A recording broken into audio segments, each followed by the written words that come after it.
आप देख रहे हैं रोशन पाकिस्तान न्यूज़।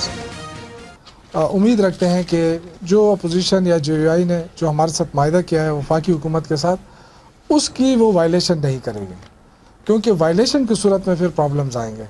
तो ये एक वो था। दूसरा, आपको पता है कि कुछ दिनों से सूबे के अंदर आटे के बहरान की शिकायत आ रही है और अखबारात और मीडिया के अंदर भी आ रहा है, और हमें नज़र भी आ रहा है कि एक मसनूई तौर पे एक चीज़ क्रिएट की गई है और लोगों के अंदर तशवीश डाली जा रही है कि जैसे खुदा न खास्ता आटा ख़त्म होता जा रहा है या इस तरह की गंदम ही नहीं है सूबे के अंदर।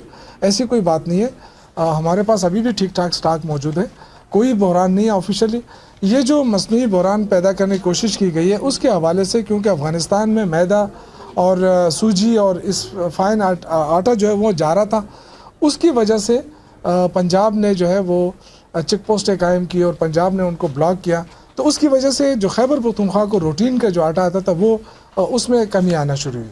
और यहाँ से अभी भी मार्केट के अंदर काफ़ी आटा मौजूद है, गोदामों के अंदर मौजूद है, लेकिन ये हमेशा से रहा है कि जब इंतज़ामिया या गवर्नमेंट उसको थोड़ा सा हाथ हल्का करती है तो वो फिर उससे नाजायज़ फ़ायदा उठाते हैं।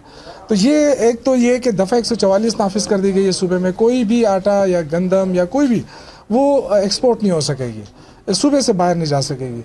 और ये जो चेक पोस्टें कायम की गई हैं, कोई 3-4 दिन पहले वज़ीर आज़म साहब से जब हमारी मुलाकात थी तो मैंने उनसे रिक्वेस्ट की कि ये जो अफ़गानिस्तान के लिए आपने जो नोटिफिकेशन दिया है उसकी वजह से हमारे सूबे को प्रॉब्लम आ सकता है। तो वो नोटिफिकेशन उन्होंने वापस किया। फिर वज़ीर आला खैबर पख्तूनख्वा महमूद ख़ान ने भी वज़ीर आज़म से रब्ता किया। 3 बार वो वज़ीर आला पंजाब से रब्ता कर चुके हैं।